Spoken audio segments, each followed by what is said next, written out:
What if the darkest betrayal of your life was also the day your new life began? On the exact day his wife, Clara, took her final breath. Jacob Cromwell stood at an altar, slipping a ring onto the finger of his mistress. He buried one life and began another all before the sun went down. He thought he had gotten away with it. He thought the past was buried. But 5 years later, a ghost from that past finds him in a park, a small boy with his wife's eyes, who looks up at him and calls him Uncle. The air in room 304 of the St. Jude Hospice Center was thick with the scent of antiseptic and lilies that were trying too hard. It was a suffocating sweet smell that Jacob Cromwell would forever associate with failure. He sat by the window, not looking at the bed, but at the immaculate April cherry blossoms dusting the courtyard below. They were vibrant pink and offensively alive. In the bed, Clara Cromwell, née Ashford, was a pale watercolor sketch of the woman he had married. Her fiery red hair, the hair that had first caught his eye at a university law gala, was now a brittle, faded copper, spread thin against the white pillow. She was 34 years old and had been dying for 23 months. Ovarian cancer. A cruel, invisible thief. Jacob, a man whose life was built on aggressive acquisitions and hostile takeovers in the corporate world, could do nothing. He felt useless, and that uselessness had curdled over months into resentment. He checked his watch. 3:15 p.m. He had a 4:30 p.m. conference call he couldn't miss. Jacob, Clara's voice was a dry rustle of leaves. He startled, plastering a look of concerned sorrow on his face as he turned. "I'm here, darling. Right here." He moved to the bed, taking her hand. It was all bone and paper-thin skin. The pain is less today," she whispered, her eyes still a brilliant, piercing blue searching his. "That's wonderful, Clara. That's good." He squeezed her hand, his thumb rubbing a non-existent warmth into her knuckles. "No, Jacob." She tried to wet her lips. "It's not. The nurse, Dr. Patel, they said it means—" "Don't," he cut her off, his voice sharper than he intended. "Don't talk like that. You're a fighter." A small, tired smile touched her lips. "I'm tired of fighting, Jacob. I want you to be happy." Guilt, sharp and hot, lanced through him. "I'm happy if you're here," he lied. We should have had children," she murmured, her gaze drifting toward the window. "I always wanted a little boy with your eyes, or a girl with my hair." This was the old wound, the infertility, the years of failed IVF, the tension, the quiet blaming. It was the crack in their foundation where the rot had set in. "Clara, please, rest. I know you've been distant." Her blue eyes snapped back to his, holding a sudden, unnerving clarity. "I'm not blind, Jacob, just sick." His heart stopped. "What are you talking about? Be good," she whispered, her eyelids fluttering. "Just promise me you'll be a good man after." "I am a good man," he said, the defensive words tasting like ash. "Promise me," she insisted, a flicker of the old Clara, the prosecutor who never lost a case. "I promise, Clara. I promise." She seemed to content herself with that. Her breathing softened, and she slipped back into the morphine-hazed sleep that claimed most of her days. Jacob Cromwell stood there for another 10 minutes. He listened to the shallow rasp of her breathing. He looked at the woman who held the last decade of his life. And he felt nothing. just an impatient, vibrating energy. He pulled his hand away, wiped the clammy residue on his trousers, and checked his watch again. 3:40 p.m. He was going to be late. He walked out of room 304, giving a curt nod to the hospice nurse. He didn't look back. He got into his black Mercedes S-Class, the smell of new leather, a welcome antidote to the lilies. He loosened his tie and pulled his phone from his breast pocket. He dialed. "I'm on my way," he said. The voice on the other end was an intoxicating velvet. "Is it over?" "No, not yet," Jacob said, merging into traffic. "But soon. She's fading.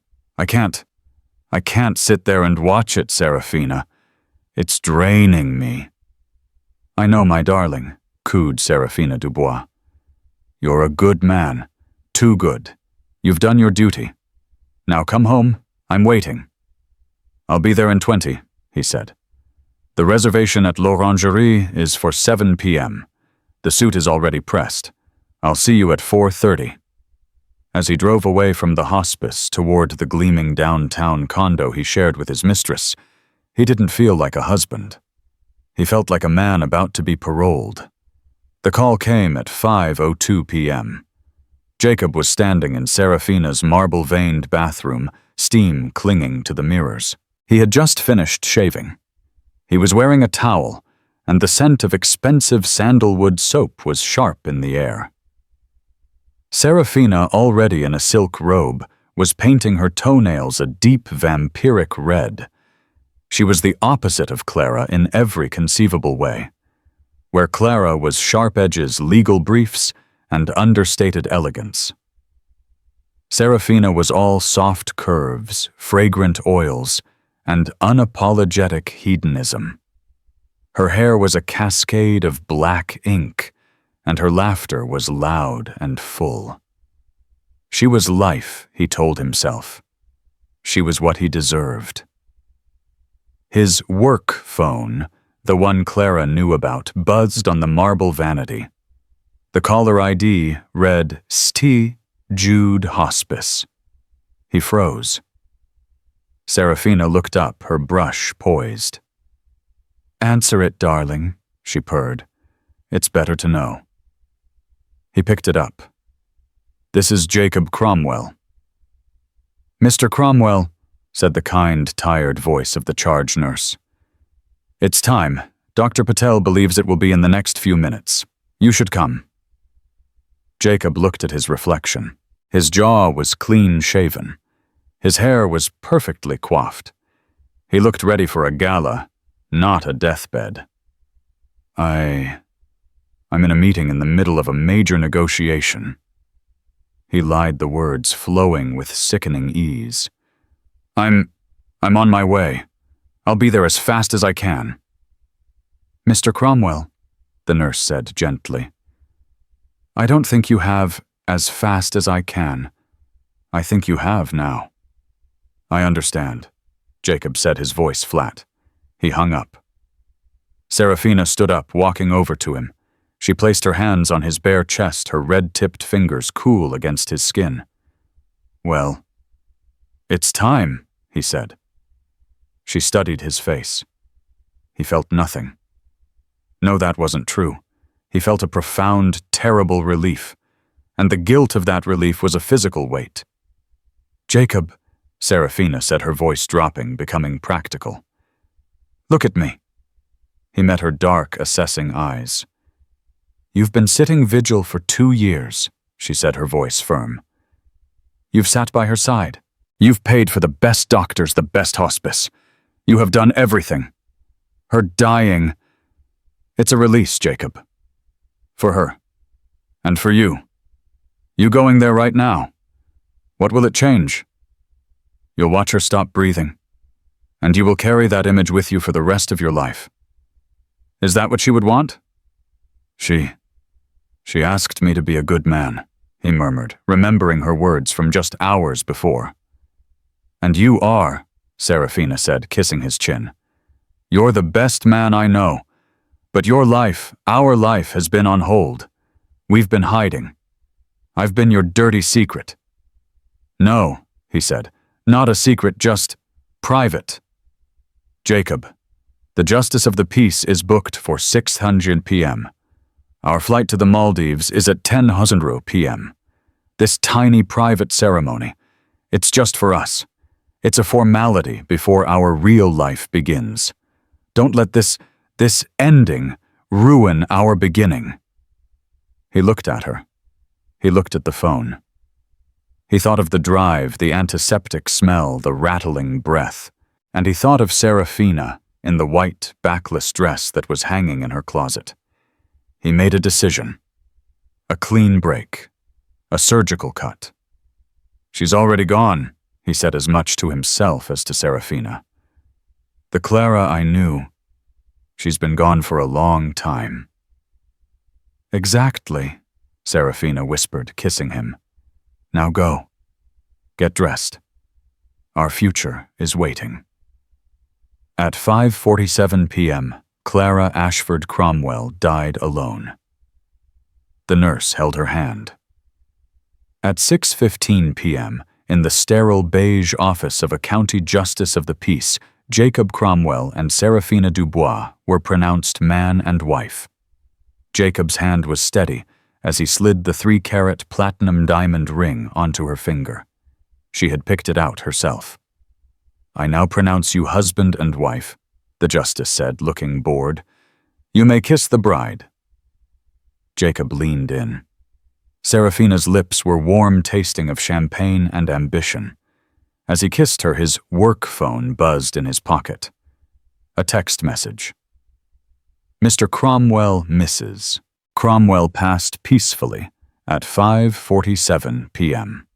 Please call us at your convenience to discuss arrangements. Our deepest condolences." He pulled back from the kiss, a small, genuine smile on his face. Serafina saw it, and her own smile brightened. "What is it, darling?" she whispered. "It's over," he said, pulling her close. "It's finally over. We're free." They had dinner at l'Orangerie. Jacob ordered the most expensive bottle of Bordeaux. He made a toast. "To new beginnings," he said, clinking his glass against hers. "To new beginnings," she echoed, her dark eyes shining in the candlelight. That night, as their plane climbed over the Atlantic, Jacob finally turned on his work phone. He listened to a single tearful voicemail from Amelia Clara's younger sister. "Jacob, where are you? Where were you? They called me Jacob. She's gone. She died alone. I was stuck in Chicago. I couldn't get a flight. But you were supposed to be there. How could you? How could you?" Jacob listened to the entire message, his expression unreadable. Then he pressed delete. He signaled the flight attendant. "Another glass of champagne, please." He was by any definition a free man. 5 years pass. To the outside world, Jacob and Serafina Cromwell had the perfect life. Jacob's firm had successfully executed a series of ruthless mergers, making him one of the most powerful and feared names in finance. They lived in a starkly modern 10,000-square-foot glass and steel mansion overlooking the Pacific. Serafina had blossomed in her role as the new Mrs. Cromwell. She ran 3 major city charities, was featured on the cover of Opulence magazine, and was famously impeccably dressed. Their home was a fortress of good taste, all white marble, gray suede, and imposing modern art. It was like their first meeting, sterile and impressive. They had a son. Leo. He was 4 years old, a quiet, serious child, with his mother's dark eyes and his father's calculating stare. He was curated just like the house, dressed in miniature cashmere sweaters and driven to an elite preschool by a private nanny. Jacob loved his son, or rather he loved the idea of his son.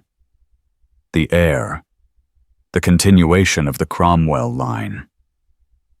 But 5 years on the triumph of that first day had soured. The freedom he had felt on the plane to the Maldives had become its own kind of prison. His new life was a gilded cage, and Serafina was its beautiful, vigilant keeper. He'd found that the passion that had defined their affair had quickly cooled into a transactional, partnership-based marriage. They were a brand, the Cromwells, and the brand had to be protected. The ghost of Clara, however, refused to stay buried. Jacob had nightmares, not of her death, but of her life. He'd dream of her laughing at a law school debate, or of her covered in dirt after planting their first and only garden. He'd wake up in a cold sweat, the smell of lilies in his nose. Serafina noticed. "You were dreaming again, darling," she'd say, her voice devoid of sympathy. "Thinking about her won't bring her back. It's unhealthy." She had systematically erased Clara from his life. Any old photos Jacob had missed were lost by the movers. Clara's sister Amelia had tried to contest a part of the will, a family home on the East Coast, and Serafina's lawyers had crushed her, painting her as a grasping, unstable relative. Jacob had signed the papers, telling himself it was just cleaning up loose ends. He hadn't seen or spoken to Amelia since the funeral, a funeral he had barely attended, arriving late and leaving early, his face a mask of appropriate grief that fooled no one, least of all Amelia. Her eyes had burned with a hatred so pure it had startled him. But that was 5 years ago, a different lifetime. This particular Tuesday in May was bright and warm. Jacob had uncharacteristically cleared his afternoon. Leo's preschool was having a spring fling at the local botanical gardens, and Serafina was in Paris for Fashion Week. "I'll go," Jacob had announced, surprising his nanny and himself. He felt a sudden sharp need to do something normal, to be a father. He stood on the edge of the great lawn, watching 24 privileged children run squealing after a bubble machine. Leo was standing off to the side, methodically picking petals off a daisy. Jacob sighed. "Go play, Leo," Jacob said, nudging him. "I'm counting," Leo replied, not looking up. Jacob left him to it, walking toward a small kiosk to get a coffee. He felt the familiar restlessness, the sense that he was an actor in his own life. The sun was warm on his face, but he felt cold. And that's when he saw him. Across the lawn, near a large ancient oak tree, a woman was spreading out a picnic blanket. She had honey blonde hair pulled back in a simple ponytail. With her was a little boy who looked to be about 5. The boy was laughing a high, delighted shriek as he chased a rogue bubble. He tripped, tumbling onto the grass, and popped right back up, his face split in a grin. Jacob stopped, his coffee forgotten. The boy had red hair, not just red, but a deep, fiery copper. Clara's hair. Jacob's blood turned to ice. It was a coincidence, he told himself. Lots of people have red hair. But he couldn't look away. The woman turned to help the boy, and Jacob felt a jolt of recognition. It was Amelia, Clara's sister. She looked older, her face thinner, etched with a worry he didn't remember. But it was her. And the boy. As he turned, the sun hit his face, and Jacob's breath hitched in his throat. The boy had Clara's eyes. The same brilliant, piercing blue. The same shape. The same tilt at the corners. Jacob was looking at a ghost. He was looking at the child he and Clara were never able to have. Jacob Cromwell was a man who controlled a room by his very presence. He was used to people deferring to him, to his will, imposing itself on reality. But in this moment, he was paralyzed. The world had tilted. He watched as Amelia unpacked a container of sliced apples. The little boy, buzzing with energy, ran in circles around her. "Noah, settle down, sweetie. You'll make yourself dizzy," Amelia called, her voice carrying on the breeze. Noah. The name echoed in Jacob's head. He felt an irresistible pull, a magnetic force he hadn't felt in years.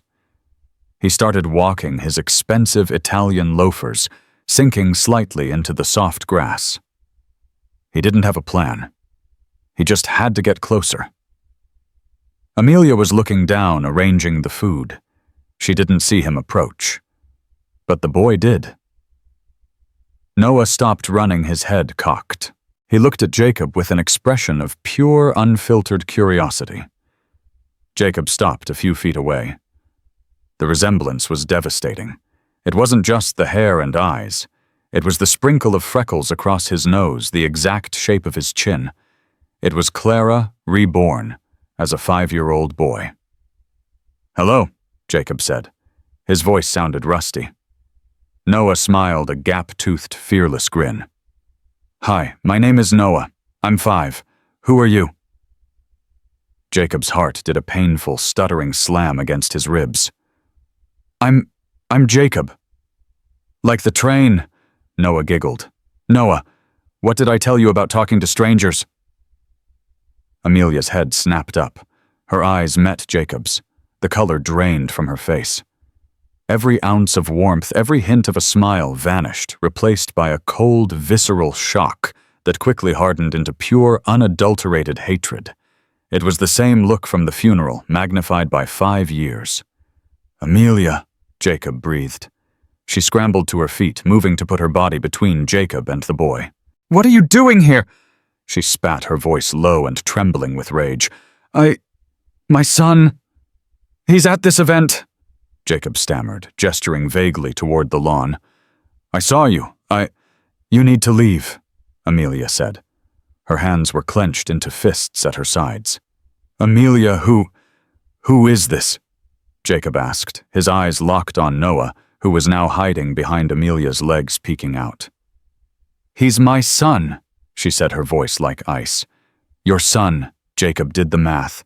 5 years. The boy was 5. Clara had been dead for 5 years and 1 month.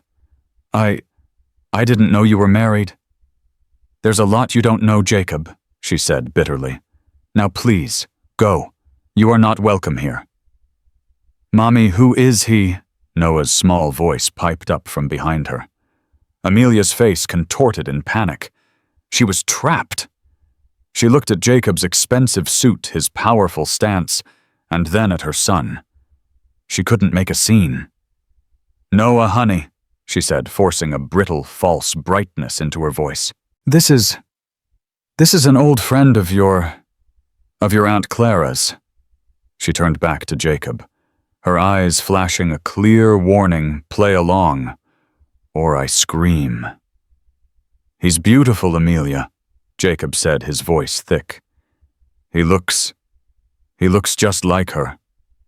"Don't," she whispered, a tear of pure fury escaping her eye. "You don't have the right to say her name." "Who is Aunt Clara?" Noah asked. Amelia flinched, as if struck. She stroked his red hair, her back to Jacob. "She was my sister, sweetheart. She's an angel now." "Oh," Noah said, accepting this. He then peeked around Amelia again, his curiosity winning. "Hi, Jacob, like the train." Jacob knelt slowly so as not to spook Amelia further. He looked at this impossible child. "Hi, Noah." "Amelia," Jacob said, his voice pleading. "Please, just talk to me, 5 minutes. We have nothing to talk about, ever." She began to frantically shove the apples and juice boxes back into the picnic basket. "Come on, Noah, we're leaving." "But we just got here," Noah wailed. "I want to see the bubbles." "We'll go to the other park, sweetie. The one with the big slides. Now come on." She grabbed his hand. "Wait," Jacob said, standing up, his voice taking on the command it usually held. "Amelia, stop." She froze. She turned her face a mask of desperation. "What do you want from me, Jacob? You took everything from her. You let her die alone so you could go marry that whore. What more could you possibly want to take?" The words hit him like a physical blow. I just... He looked at Noah. Noah, sensing the tension, looked from his mother's angry face to the tall stranger's pained one. He did something that shattered Jacob Cromwell's carefully constructed world. He let go of Amelia's hand, walked over to Jacob, and patted his expensive trouser leg. "Don't be sad, mister," Noah said. "Mommy gets sad when she talks about Aunt Clara, too." Jacob looked down at the small hand on his leg. He felt a connection, a profound and terrifying pull that he had never even felt for Leo. Amelia let out a choked sob. She snatched Noah back, pulling him against her hip. "Noah, don't," she commanded, her voice breaking. It was nice to meet you, Noah," Jacob said, his throat tight. "You too," Noah said, giving a little wave. "Are you my uncle?" The word hung in the air. Uncle. Amelia's face was white.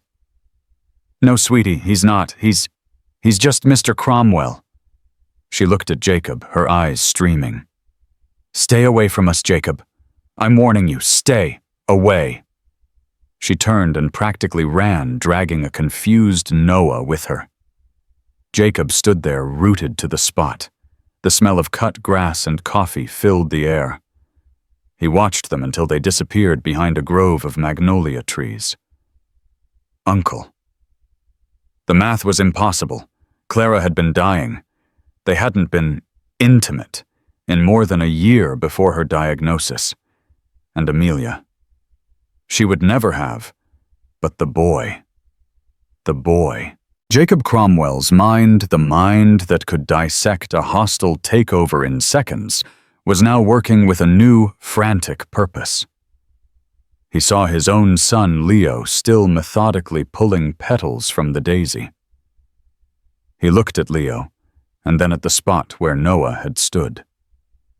He pulled out his phone, not the work one, but his real one.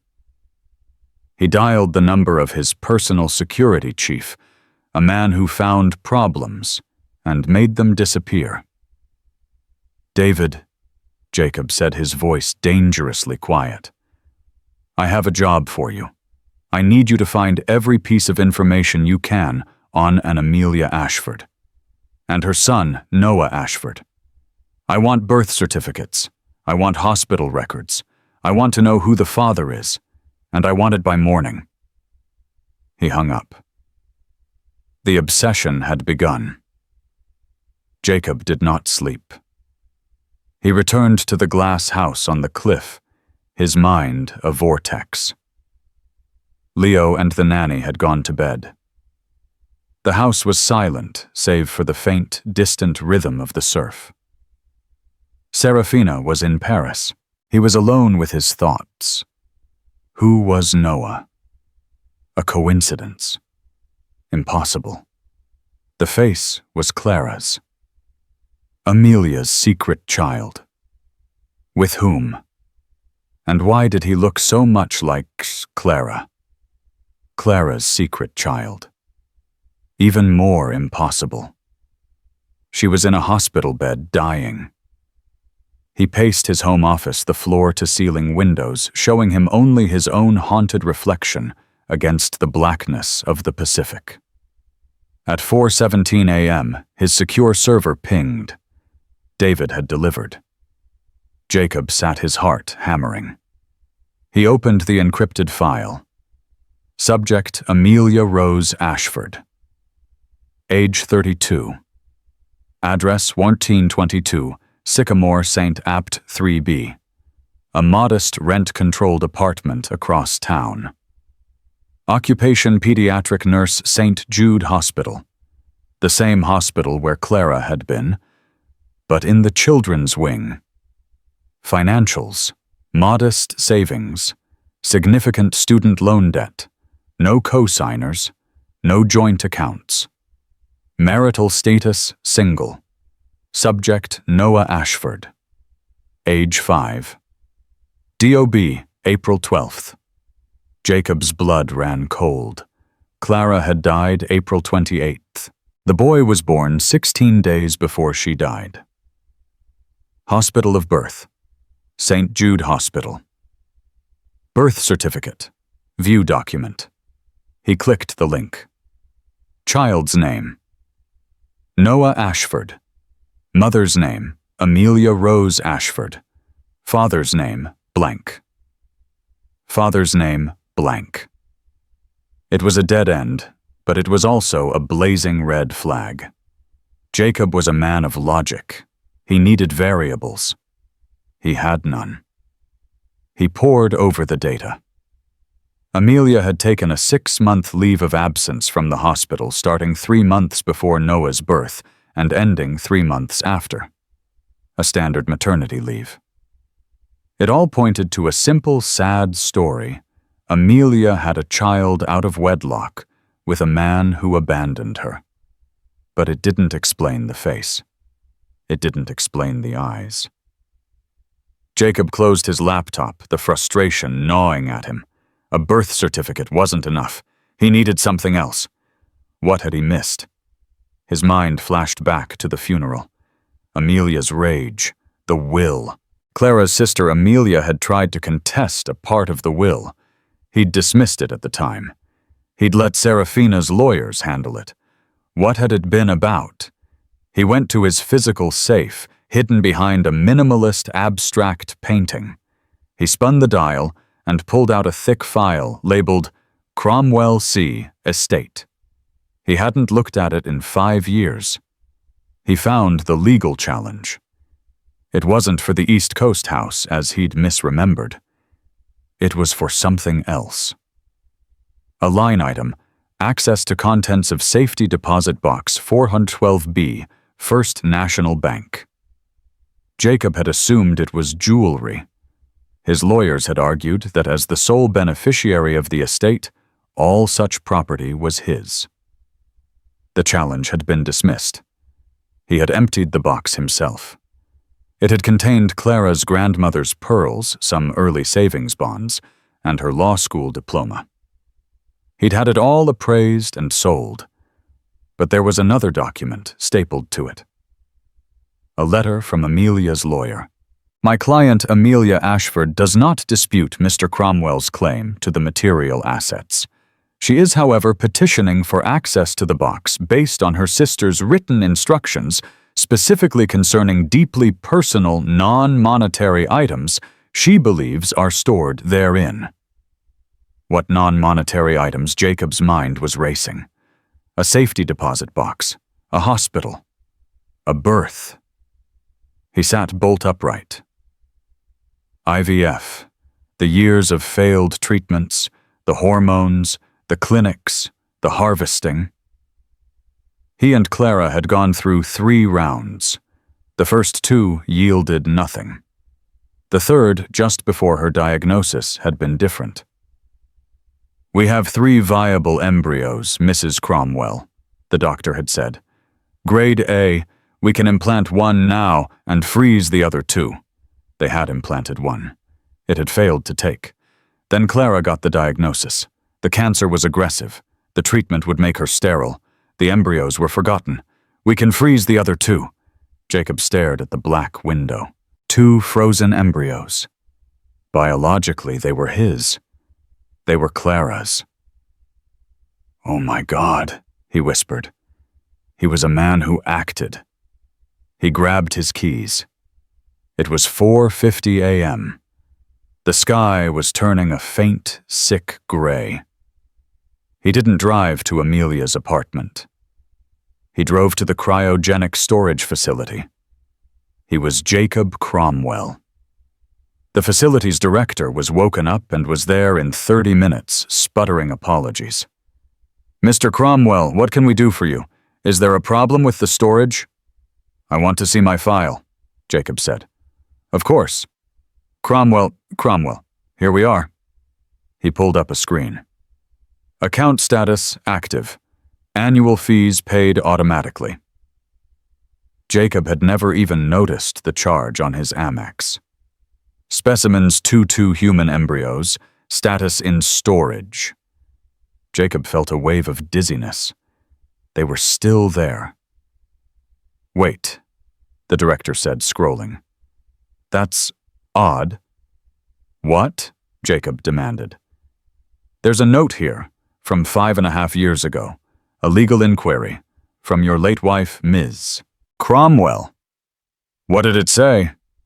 She was inquiring about the legal process for posthumous donation of genetic material to a designated party. And she signed the release forms. All they needed was your signature. Which she never got, Jacob said. No, the director said. But then, 1 month later, just before she passed, there was another action. Jacob leaned in his blood roaring. A withdrawal, the director said, his eyes wide. Mr. Cromwell, one of the embryos was withdrawn from storage 5 years and 2 months ago. Withdrawn by who? It required my signature. Yes, but the legal directive here, it's signed by you. That's impossible, Jacob roared.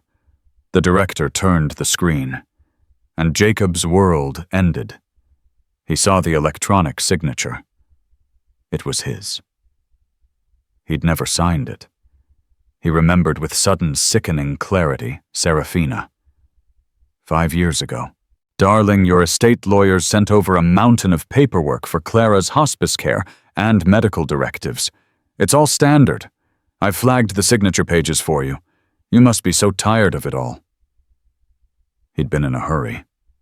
He'd been on his way to meet her. He had sat at his desk and signed a dozen pages without reading them. He'd signed away his own child. But to whom the form would say. Who was the designated recipient? Jacob asked, his voice shaking. The director scrolled down. It's all right here. The release was authorized to a third party as per the attached medical directive and power of attorney. The recipient was Amelia Rose Ashford. It was 6:30 a.m. The sun was up, casting a weak, watery light over the city. Jacob was parked in his Mercedes across the street from 1422 Sycamore St. He'd been sitting there for an hour, the engine silent. He was watching apartment 3B. The lights were on. He was holding 2 truths in his hand. 1. Noah was his son, biologically unequivocally his and Clara's. 2. Amelia was his mother. She had carried him. He reread the documents. Clara, in the last months of her life, while he was whining and dining, Serafina had been executing the most complex secret plan of her life. She had known she was dying. She had known he was cheating. And she had decided to have her baby without him. She had forged his signature, or more likely tricked him into signing. She had designated her sister Amelia as the recipient. Amelia had become the surrogate for her own sister's child. Clara's last will, her final, living revenge. At 7:15 a.m., the door to the apartment building opened. Amelia emerged, holding Noah's hand. He was wearing a small backpack shaped like a dinosaur. She looked exhausted, her eyes red and puffy. She was clearly still terrified from their encounter yesterday. Jacob got out of the car. The sound of his car door slamming shut echoed on the quiet street. Amelia's head snapped toward him. She froze, her terror absolute. "Amelia," he said, walking calmly across the street. "I told you to stay away," she cried, pulling Noah behind her.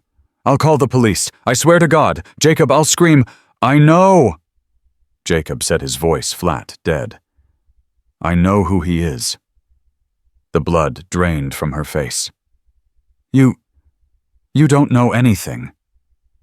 He's mine, Jacob said. He's mine and Clara's.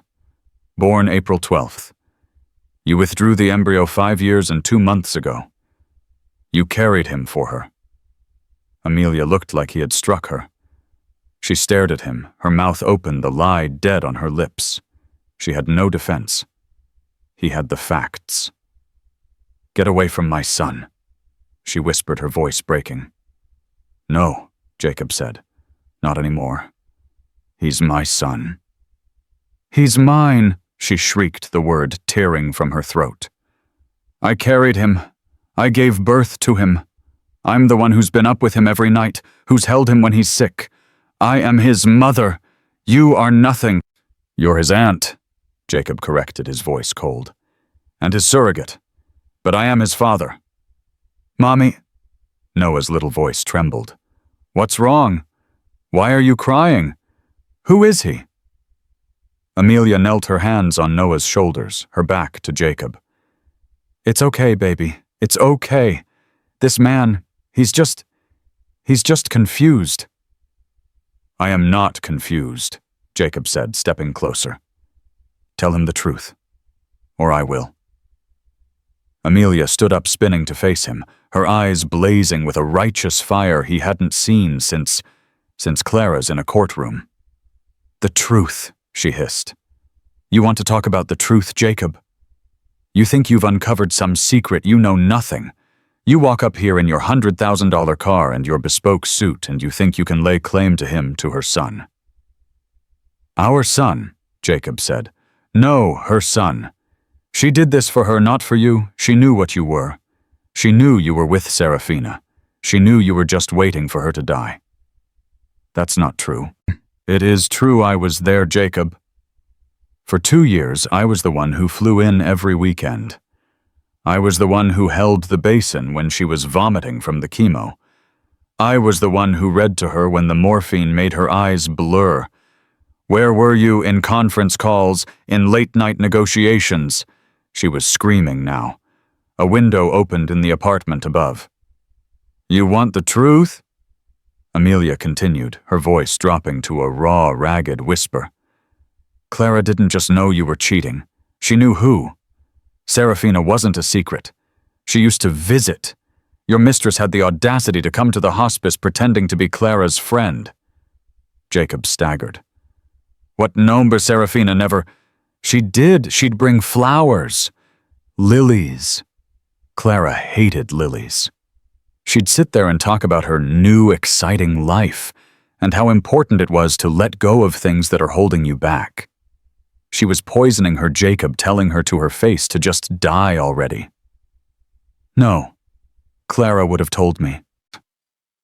She tried. And you told her she was confused and paranoid from the medication. You took that vulture's side. You abandoned her. Jacob couldn't breathe. He remembered the conversations. Serafina stopped by. She's very familiar. And his reply, she's just being nice, Clara. You're not yourself. And this plan...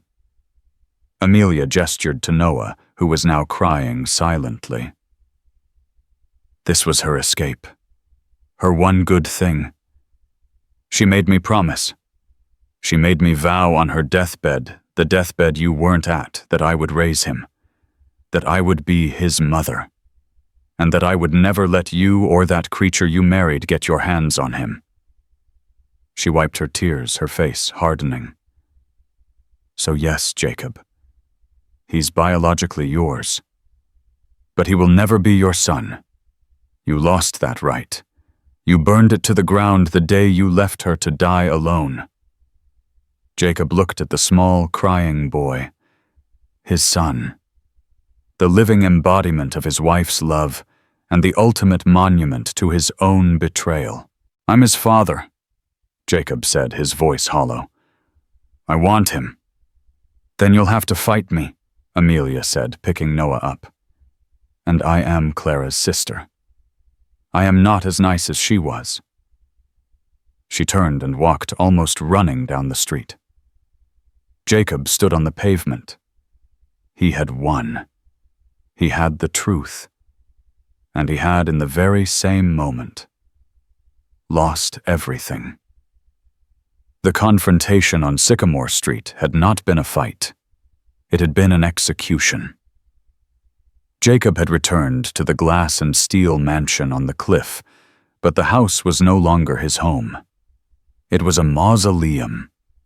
He was a ghost walking through the monument to his own ambition, and every reflective surface showed him the face of a man he despised. He didn't shower. He didn't change his suit. He just went to his office, the one with the panoramic floor-to-ceiling view of the Black Pacific, and he sat in the dark. He waited. The hours ticked by the silence of the house, broken only by the distant rhythmic crash of the surf. He had built his life on control, on aggressive action. Now, he was utterly, passively broken. He was waiting for the final pillar of his fraudulent life to come home. At 7:42 p.m., the silent, automated gates of the compound hissed open. Headlights swept across the lawn. The purr of a high-end European engine died in the motor court. The front door, a 12-foot slab of brushed steel and glass, opened and closed. "Jacob, darling, you're home." Seraphina's voice, bright and musical, echoed in the marble foyer. It was a jarring, profane sound in the tomb. "The staff is gone. Why is the house so dark, Jacob?" The click-clack of her heels on the limestone floor was sharp, impatient. She appeared in the doorway of his office, silhouetted against the hall light. She was a vision of expensive, curated perfection, a cream-colored Chanel travel suit, her dark hair immaculate, her skin glowing from a week in Paris. She was carrying 3 large, glossy white shopping bags from the Rue Cambon. "My God, Jacob!" she laughed, flipping on the lights. The office was instantly illuminated, sterile, and cold. "What are you doing sitting in the dark like a vampire? You look like you've seen a ghost." "I have," he said. His voice was a dry rasp. She stopped the smile, faltering her instincts, picking up the shift in the atmosphere. She dropped her bags. "What's wrong with you? You look awful." "I met him," Jacob said, his voice flat, devoid of life. "Met who?" she asked, her tone shifting from concern to annoyance. "That new board prospect, did the deal fall through? I met Clara's son." Seraphina's meticulously curated face went slack. It was a sudden, ugly collapse of composure. What did you say? Clara's son?" he repeated, standing up slowly. He felt like an old man. "And mine. He's 5 years old. His name is Noah. He has her hair. He has her eyes." He laid it all out. The embryos, the cryogenic storage, the signature she had him sign, the surrogacy, Amelia. He spoke in a dead monotone, reciting the facts of his own damnation. He watched her as he spoke. He watched the shock, which lasted only a second, instantly curdle into a familiar cold calculation. Her mind wasn't processing grief or betrayal. It was processing damage. It was triaging a crisis.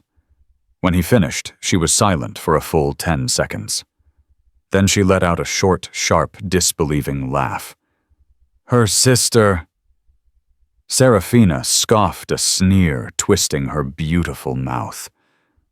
My God, how desperate, how pathetic, that she would use her own sister like a broodmare. It's grotesque. "Is that all you have to say?" Jacob asked, a low, dangerous rumble starting in his chest. "What is there to say?" she said, shrugging, already moving into problem-solving mode. She picked up her purse, pulling out a slim gold cigarette case. It's a complication, a financial one. That woman Amelia, she's after money. It's the most obvious low-rent blackmail attempt in history. We'll give her a payout, a large one, whatever she wants. She signs a non-disclosure agreement. She signs away all paternal rights, and we never see her or the boy again. It's clean. He's my son, Serafina, Jacob said, his voice dangerously quiet. My firstborn son. No. Serafina snapped, her mask of perfection finally cracking, revealing the raw, vicious ambition beneath. Leo is your son, our son. The one who lives here, the one who is your legal heir. This thing, this relic from a dead woman, is a legal landmine, a threat to our family. You will not let this derail us, Jacob. I have worked too hard. We have worked too hard. You worked too hard, he repeated. The rage was building, now hot and clean, burning away the numbness. Tell me about your work, Serafina. Tell me about your visits to the hospice. The blood drained from her face. It was the same look of pure, trapped panic he had seen on Amelia's just hours before. The look of the guilty. I don't know what you're talking about, she stammered, her hand trembling as she tried to light her cigarette. Don't lie to me, he roared, slamming his hand on the desk, the sound echoing like a gunshot. Amelia told me. The lilies. You knew she hated them. You knew she was allergic. You sat there with my dying wife and told her to let go. I was being supportive, Serafina shrieked, dropping the unlit cigarette. She was in pain. She was delirious. She didn't know what she was saying. She knew what you were saying. You went there to poison her, to tell her to her face, to just die already so you could have her husband. I did not, Serafina screamed back, her face contorted. She was already dying. It was a fact. I just told her that it was okay to stop fighting, that you would be taken care of, that I would take care of you. She was holding you hostage with her sickness. Jacob. Can't you see that I didn't do it for me? I did it for us. I liberated you. The admission hung in the sterile air. I liberated you. Jacob stared at her. The final horrifying piece of the puzzle slotted into place. He hadn't just been negligent. He hadn't just been an adulterer. He had been a co-conspirator. You murdered her, he whispered, the realization sucking the air from his lungs. It wasn't a crime of passion. It was a cold, patient psychological murder. Not with a gun, with words, with lilies. You sat by her bed and you whispered her into her grave. That is absurd, Serafina sneered, trying to regain her footing. And you can't prove a thing. It's the word of a bitter, unstable nurse against mine. I don't need to, Jacob said, his voice hollow. She died alone. And I married you. On the same day. That's all the proof I need. That's all the proof I need. He looked at his own hands as if seeing them for the first time. You were the poison, Serafina. And I was the man who held the door open for you. So what? She spat, her fear turning to venom. What are you going to do, Jacob? Go to the police, tell everyone you'll destroy yourself. You think that low-rent nurse and her bastard child will welcome you. You are the man who abandoned them all. You are just as guilty as I am. You are stuck with me, Jacob. We are the same. She was right. He knew it. He had wanted Clara to die. He had willed it every time he'd looked at his watch in that hospice room. And Serafina had just been the tool to make it happen. Get out, he said. What? She laughed, a high, brittle sound. Get out of my house. This is my house, she screamed. My life, my son. You do this, Jacob, you'll never see Leo again. I'll ruin you. It is my name, my money, and my sin, Jacob said, walking past her into the foyer. He pulled open the massive steel door. And I'm done. I'm done with all of it. I'm done with you." The legal battle was the ugliest the city had seen in decades. It was a three-ring circus of depravity, and Jacob was the clown at the center. It was Cromwell versus Cromwell for divorce, and Cromwell v. Ashford for paternity and custody. Seraphina, true to her word, fought with a savagery that stunned even Jacob's hardened lawyers. She didn't just want to win, she wanted to annihilate him. She gave a tearful, exclusive interview painting herself as the devoted wife, blindsided by her husband's sudden psychotic obsession with his dead wife's unstable sister. She leaked to the press that Jacob was trying to steal his sister-in-law's child. Headlines screamed, "Tycoon's ghost baby scandal," "Deathbed betrayal," "Wife dies, mistress weds same day." Amelia's lawyers, in response, brought out the hospice records, the nurses' logs, the documented visits from Seraphina Dubois, the timeline of Clara's death and Jacob's wedding. It was a public crucifixion. Jacob Cromwell was ruined. His firm's board, facing a shareholder revolt, invoked the morals clause in his contract and ousted him. His name was stripped from the letterhead. His friends and business partners crossed the street to avoid him. He was a pariah. The climax came not in a press conference, but in the sterile, silent chambers of a family court judge. It was a closed-door custody hearing. Jacob sat at one table, his expensive lawyer beside him. Across the room sat Amelia holding her lawyer's hand, her face pale but resolute. "Mr. Cromwell," the judge. A woman with tired, discerning eyes said, looking at him over her glasses. "I have read the briefs. I have heard the testimony. I have frankly never seen a case of such profound and calculated moral failure in my 20 years on this bench." Jacob sat silent. There was nothing to say. "You are biologically the father of the child Noah Ashford. That is not in dispute. But fatherhood, Mr. Cromwell, is not a biological default. It is an act. It is a choice. It is a responsibility. And at every single turn, you have failed to meet it." The judge looked at Amelia. "Then we have Miss Ashford, a woman who, out of love for her sister, took on the burden of pregnancy. A woman who has, by all accounts, provided an exceptional, loving, and stable home for this child. A woman who, I might add, did all of this while working full-time as a pediatric nurse and grieving her only sister." She turned her gaze back to Jacob. It was withering. "You are asking me to remove this boy from the only mother he has ever known, from the only parent he has ever known. You wish to place him in what? Your care. A man who, by his own admission, married his mistress on the very day his wife died.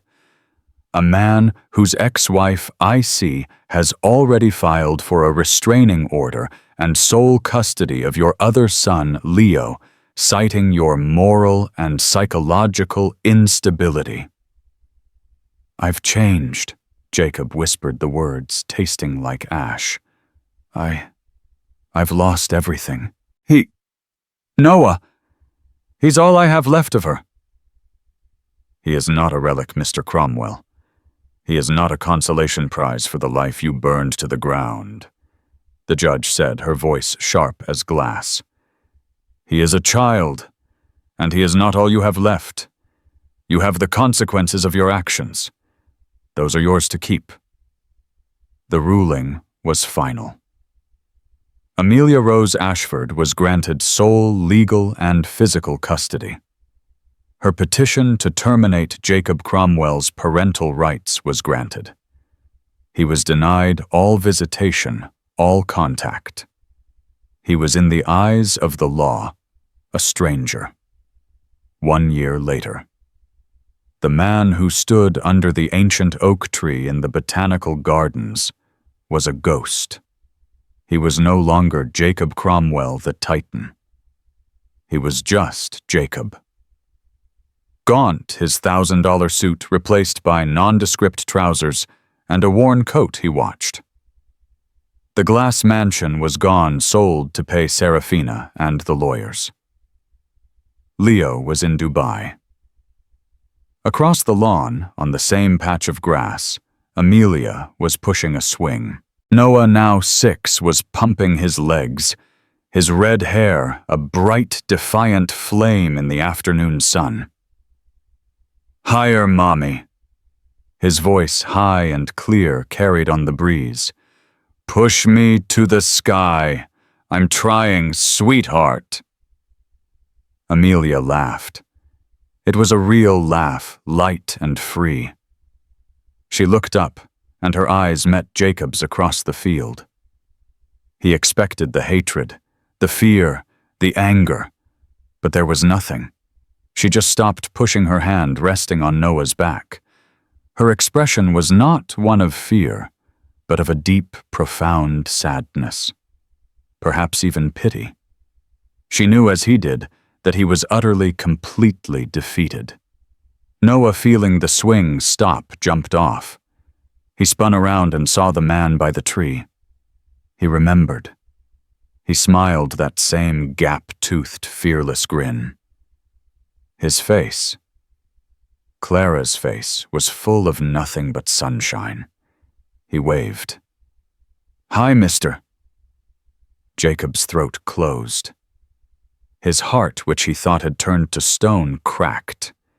He wanted with a desperation that was physical to run to him, to kneel, to tell him, "I am your father. I am so sorry." But he remembered Clara's last whispered plea. "Promise me you'll be a good man." He had failed her in life. He had failed her in death. But perhaps in this one final agonizing moment, he could honor her. A good man wouldn't poison this boy's life, this happy, bright life, with his own darkness. A good man would protect him. He had to protect him from the only person left to hurt him himself. Jacob Cromwell did not wave back. He did not speak. He did not approach. He simply gave a small, defeated nod to the woman he had wronged, and the son he would never know. He put his hands deep into his pockets, turned his back on the laughter, and walked away. He was and would forever be just a stranger in the park. Jacob Cromwell built his empire on betrayal, but the foundation was rotten. He got the wife, the money, and the life he wanted, but he built it on the grave of the woman who truly loved him. And from that grave, Clara had her final say. This story is a brutal reminder that our actions have consequences that outlive us. The choices we make in the dark always come to the light. Jacob lost everything: his wife, his mistress, and 2 sons. He is now truly a man with nothing. What did you think of Jacob's fate? Was it justice, or was it just tragic? Let me know your thoughts in the comments below. If this story moved you, please like this video and share it with someone who appreciates real-life drama. And don't forget to subscribe to the channel for more powerful stories you won't want to miss. Thank you for listening.